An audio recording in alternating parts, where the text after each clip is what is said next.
Hi guys. Okay, I'm so excited to be filming this video. It's literally just a January wrap-up, but I am so excited to talk about these books. I feel like I had a pretty good reading month. There were a few like really great books that I loved, some that were like okay, some anticipated releases. So yeah, I'm just really excited to talk about these books. I read a total of 7 books. 2 were like really short novellas though. So I read like 5 complete full-length novels, books, whatever. Let's get right into it.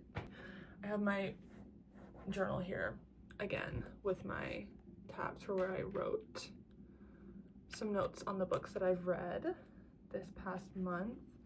The first book that I finished in January was Firekeeper's Daughter, and this book, I don't know, is it wasn't necessarily something that I would normally pick up, but me and my roommates had talked about it actually, and so we all decided to read it, and it was really interesting. I did rate this one 4 stars. It honestly kind of like redeemed itself towards the end, like in the second half of the book, because although I was enjoying it, it felt very like dense at times and very like informational, and the author kind of seemed like she was trying to like tell us about this culture and what the main character was going through, but I felt like she was already showing it enough. Like I feel like she didn't need to have all that extra writing in there where she would like specifically write out certain facts or points that she was trying to make, because the story is told through the main female character's point of view, so it felt a little bit unnatural at times to have the main character be thinking, oh, like blah blah blah blah, like a certain fact or something about her history and her culture. And I felt like it was a little bit overwritten in that way. I felt like this book could have been like 150 pages shorter probably. It was quite a lengthy book, but that doesn't mean I didn't enjoy it. I really liked the message and the end of this book. I did in fact cry a little bit.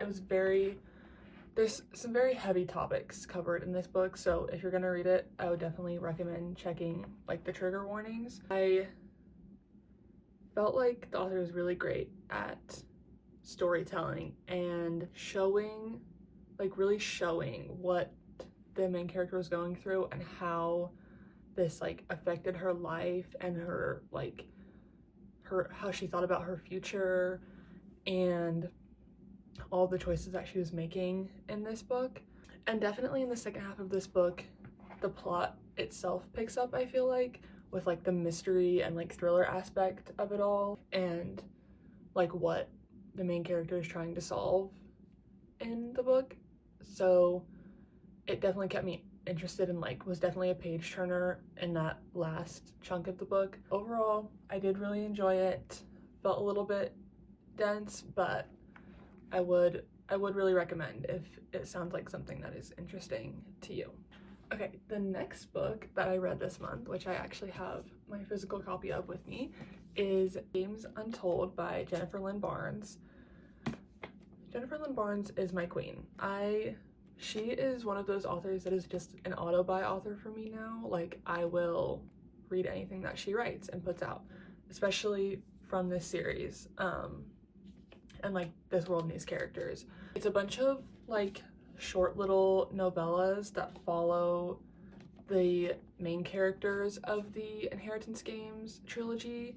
So I was really excited for this when I heard that she was coming out with it, because I just love these characters so much. I love their dynamics and I love the brothers, and I literally cannot get enough of them. One of the stories in this book was really like unexpected, and it follows the main character Avery of the Inheritance Games. It follows her mom and this whole thing that happened when her mom was younger that kind of like laid the foundation for everything that happens in the Inheritance Games. So I really like wasn't expecting to get that story in this, and I thought that that was really interesting. and I really enjoyed that one. I rated this book 4 stars as well. Again, it's just another book that like I just had so much fun reading it. I love all of the characters, so definitely would highly recommend. If you haven't read The Inheritance Games, I recommend reading that. I love all these characters. Just chef's kiss. The third book that I read in January was Half a Soul by Olivia Atwater. This book, oh my goodness, it was such like a pleasant surprise. I went into it knowing that I like definitely would like it, but I was not expecting how much I would love this book, and I honestly think I'm going to be thinking about it like for the foreseeable future. Let me pull up my notes because I need to. Okay, so I read this in the little like vlog that I did a few weeks ago, but I don't think I talked that much about it because I wanted to save that for this video. But this book was so cute, like so cute. It takes place in like Regency era London, and it's like a fairy tale, like with fairies and magic and all of those fun things. It was really fast-paced. The book itself is only like 230 pages or something like that. Honestly, like I could have read 200 more pages of this. Like it was, if anything, it was too short in my opinion, because I just loved the characters in this, and I loved their romance and the character development, and I just ate it up. I ate it all up. I also felt like it was just so well written as a book as well. Just like the flow of the entire thing felt so good. I also wasn't really like expecting kind of the commentary on like class issues and that kind of thing. And even though this like takes place in like Regency era, the characters are still dealing with like moral issues that are very like relevant today still. There were a few quotes that I really liked in this book, so let me find them for you. Here's the first one. It says, pleasant-mannered people are simply the worst sort of people. Decent people become properly angry when presented with miserable injustice, but pleasant-mannered people never do. Like, just sit and think about that for a minute. Here we go. Again, I think this is the same character saying this, which, like, I love him. I'm in love with him. I think he's such an amazing character. But he says, there is such a thing as evil in this world, Elias told her quietly. It does not help to look away from it. It does not even help necessarily to look at it. His fingers brushed through her hair and she shivered.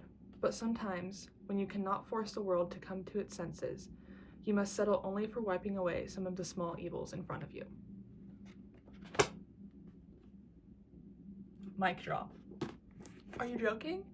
Like, it was little quotes like that throughout this whole entire book that just got me. They got me. Like, do I need to say anything else? I don't think so.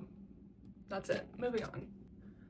Right after that, I read the 2 novellas that go with this book. One was in the back of this one, and it is called The Lord Sorcier, I guess, because they're like French, so that's how you say it, I think. But I read this one, and then what's the other one?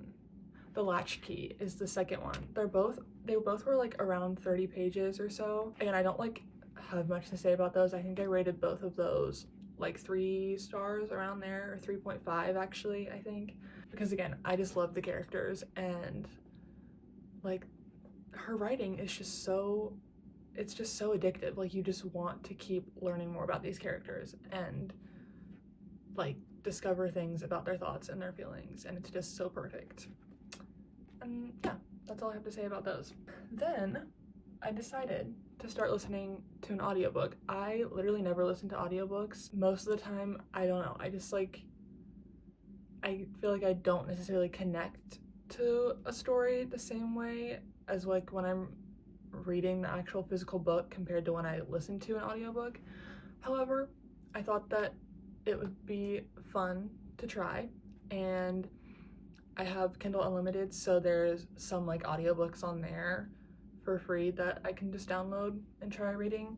The first one that I listened to was The Naturalist Society. This book was, I don't know, it wasn't bad, but I was like hoping for a little bit more, especially when it came to like the magic system in this book. I was hoping that we would get more of that. They used it throughout the book, and I thought that maybe we were gonna get more about the main character and like her abilities, but I feel like we really didn't. It follows these three characters that are like naturalists, like they study like the natural world. And the author also included like these little bits at the end of some of the chapters where it was like historical facts about certain like historical figures like Harriet Tubman and like Benjamin Franklin, and how like they were arcanists supposedly, which is what they call like the people who have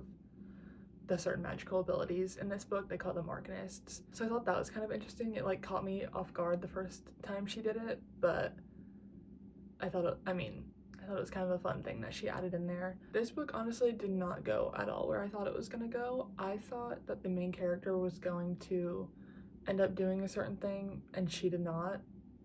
And the relationship between the three main characters was very interesting and did not go, again, where I thought it was gonna go. So yeah, honestly, this book, kind of a fever dream a little bit. I don't know if I would recommend. It wasn't a bad time, but like, I don't know. That's all I really have to say about that one. And the last book that I read in the month of January was none other than Onyx Storm. I'm not gonna like go into a super lot of detail about this because I just did the reading vlog for this, so all of my thoughts are in that video if you want to go watch that. It's mostly non-spoiler with like my spoiler thoughts, full in-depth feelings at the end, but I ended up rating this a 4.5 stars. It's been so conflicting because people have their opinions about this book and this series, and it's very divisive, but overall I really enjoyed it. I had fun reading it, which I think is the most important thing. I never like felt like I didn't want to read this book. Are there maybe plot holes and like weird things about the writing in this book? Yeah, maybe there are, but you know, I had a fun time, so that's what this rating is based off of for this book. Do I plan on continuing the series? Yes, I definitely probably will when she comes out with the next book in like 5 years, because who knows when she's gonna actually write that. That's all I'm gonna say on this one. So if you want more of my thoughts and feelings, go head over to my last video and watch that. With that being said, that is all of the books that I read in January. A few of these are not actually the real books. I just put them there the other way so that way it looks like, you know, visual representation of how many books that I read. That's it. I feel like it was a pretty decent reading month. I enjoyed everything that I read for the most part. Hopefully we can have the same vibes in February. Have a few new releases coming out soon, so that's exciting. That's it for today. I hope you enjoyed watching my little recap of what I read this month, and hopefully it gave you a few recommendations for books to read. Like, comment, subscribe, any of those things if you want, but I will see you next week.